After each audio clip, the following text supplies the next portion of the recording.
Dementia हा मेंदूचा आजार आहे आणि मेंदू हा मुवमेंट, कोऑर्डिनेशन आणि बॅलन्स याचं काम करत असतो.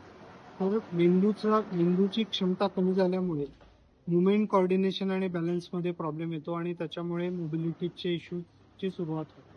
त्याचबरोबरच मेंदूचा सेरेबेलम नावाचा जो मागचा, ज्याला छोटा मेंदू असं म्हणतो, तो बॅलन्ससाठी खूप इम्पॉर्टंट आहे आणि तो अफेक्ट झाल्यामुळे सुद्धा बॅलन्स जाणे हे दिसतं.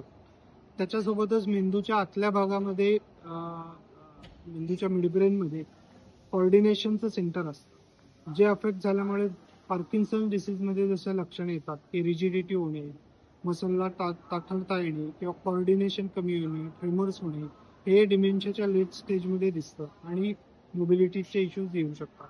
त्याच्यासोबतच विजनची कमी म्हणजे दिसणं कमी आणि डेप्थ परसेप्शन बऱ्याच वेळेला कमी होतं. अशा लोकांच्या मध्ये मग चालताना प्रॉब्लेम किंवा पायऱ्या असताना अडखळणे किंवा जमीन जर वर खाली असेल तर अडखळण्याचे दृश्य दिसू शकतात.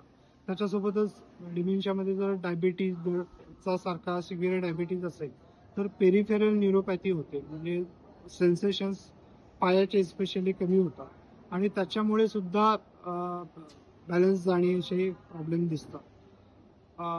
डिमेन्शियामध्ये बऱ्याच वेळेला डिमेन्शियाचे व्यक्ती पडतात आणि ते सततच्या फॉलमध्ये भीती बसते आणि त्या अँझायटीमुळे किंवा पडण्याच्या भीतीमुळे सुद्धा बरेचसे लोक चालणं टाळतात. डिमेन्शियामध्ये जसा जसा वेट लॉस म्हणजे जसा जसा डिमेन्शिया प्रोग्रेस होतो तसा वेट लॉस आणि मसल लॉस होतो आणि मसल लॉसमुळे सुद्धा चालण्या फिरण्याची क्षमता कमी. तर अशी वेगवेगळी कारणे आहेत ज्याच्यामुळे मोबिलिटीचे इश्यूज डिमेन्शियामध्ये येतात.